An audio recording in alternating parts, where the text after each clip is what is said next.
I work full-time at a hotel. I think there's something wrong here. Written by Thomas from the Hotel. Hello, people of No Sleep. My name is Thomas, and I work at a small hotel that's located on the side of an old dirt road pretty far from any large society. The closest city is about 40 miles from here. As you can probably tell, we do not get a lot of guests, especially in the gray seasons. Let me tell you a little bit about how things work around here. I, Thomas, am the front desk guy.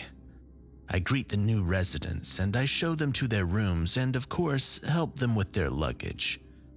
Bill is the guy who takes care of all the technical stuff. He makes sure that the water heaters are working, that the rooms have electricity, and so on. The other two workers are Ashley and Emma. Not much to say about them, I guess. I work the night shifts, so I only get to see Emma for about 30 minutes every day.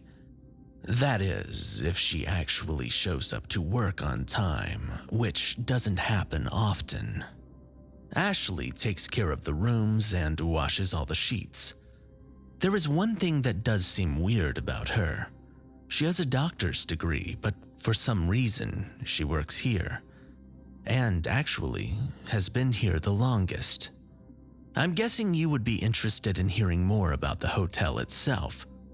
Weirdly enough, this house was built sometime in the late 19th century and is somehow still standing. The hotel has 4 floors, and I've made a little layout.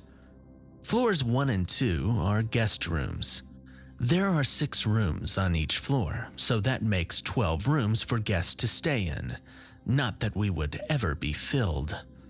Floor 0 houses the lobby and the front desk, where I or Emma greet the guest, depending on what time of day it is. Floor -1 is a small lounge room. It has 3 poker desks with leather chairs around them, an old bar that is never used, and a metal door behind a large cabinet that has been shut ever since I started working here. Floor -3 is the basement, where all the hotel supplies are stored. Nothing much here, just stacks of toilet paper, sheets, and cleaning supplies. However, there is something weird. The elevator has another button. Floor -46. I have no idea what this is because when you press it, it just takes you to floor -1, and -3 is only accessible from the stairs, and they don't go past -3. More about the rooms. They are pretty much identical. An old queen-sized bed, small wardrobe, a bathroom with a toilet and sink. The owners must have messed up because the numbers of the rooms aren't arranged correctly. There are rooms 1, 2, 3, 6, 8, 43, 19,473.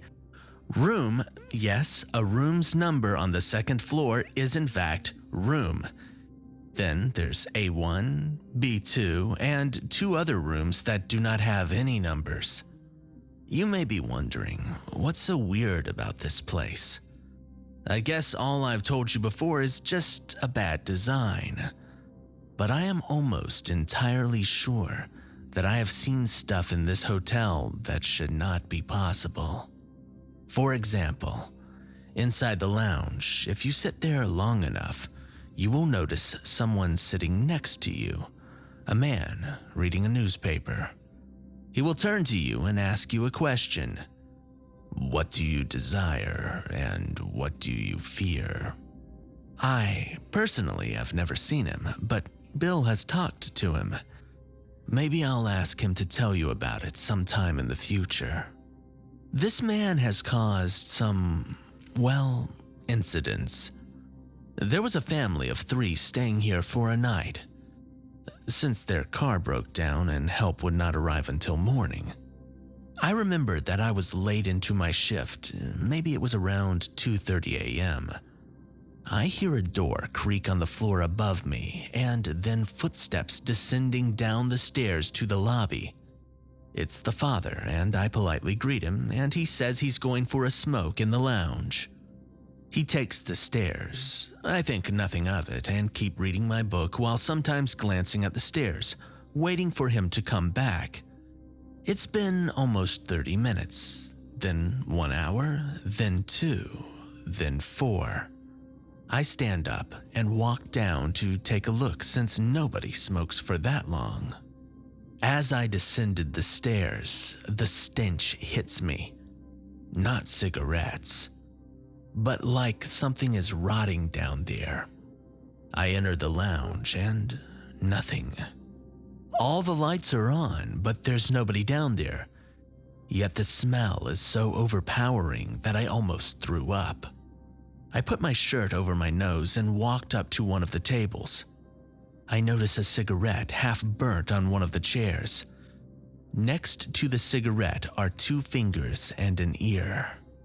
The police never found anything else. It's as if the father had just disappeared. The mother and child were devastated.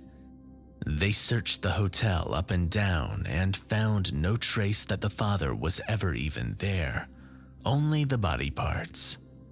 Of course, I was the primary suspect, but they had no evidence or anything to prove that I was guilty. The video cameras show me not leaving the front desk until 6:30 a.m., and then I come out at 6:32 a.m. running to the phone. The official statement was that the man had run away, and that was the end of the case. If you ask me, I think he talked to the man that you can sometimes meet there, and the father said something that the man didn't like. A few months ago, some guy went missing in the forest behind our hotel. I know this because some of the volunteers who went looking for him stayed at our hotel for a few nights. Basically, the guy was hiking with his daughter on a well-known trail.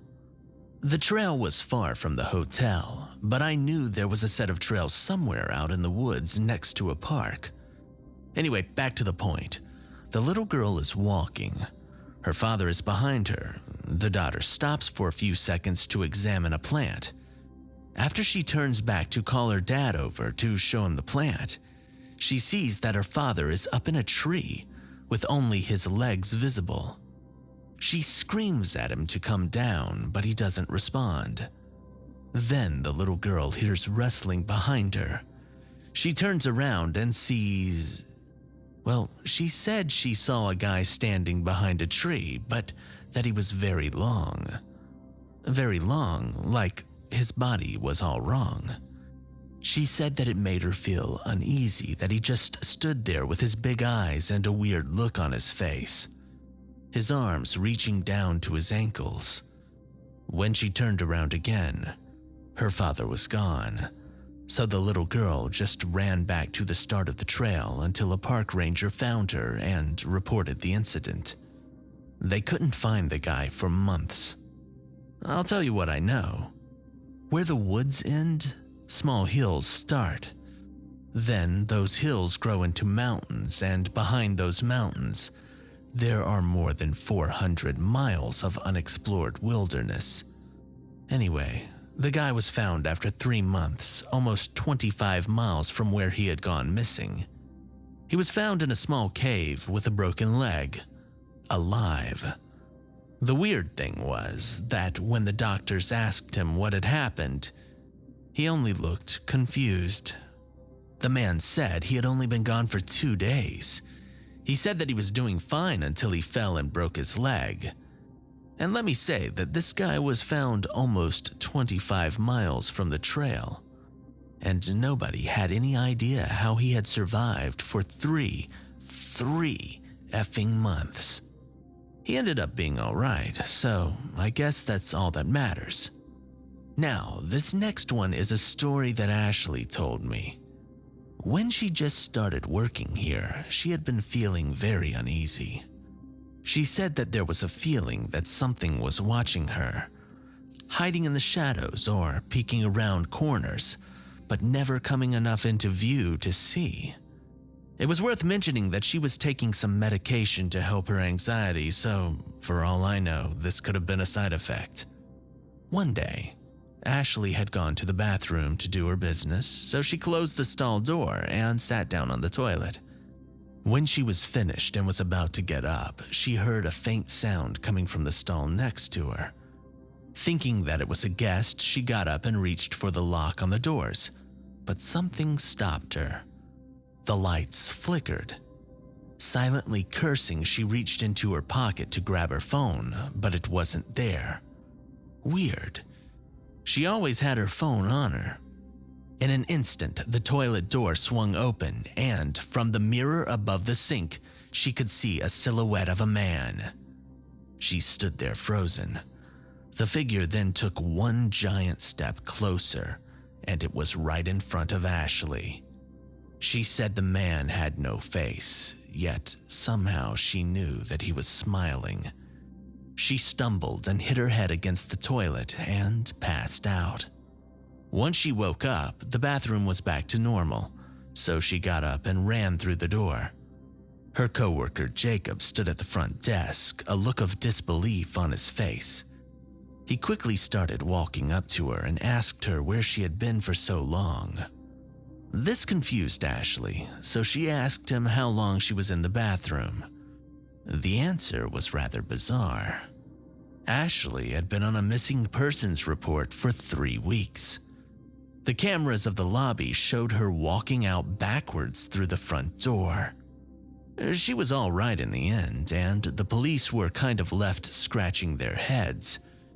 To Ashley, it had only seemed like a few minutes in the bathroom, and there was really no real way she could have walked out, since Jacob never saw her exit the bathroom. Well, I'm running out of time. Mr. Threelegs just came through the front door. He's one of our regulars, if you will. So I'll have to get him a room. If you have any questions, leave them down below, and I'll try to answer them to the best of my abilities. Until then, I guess this has to be continued.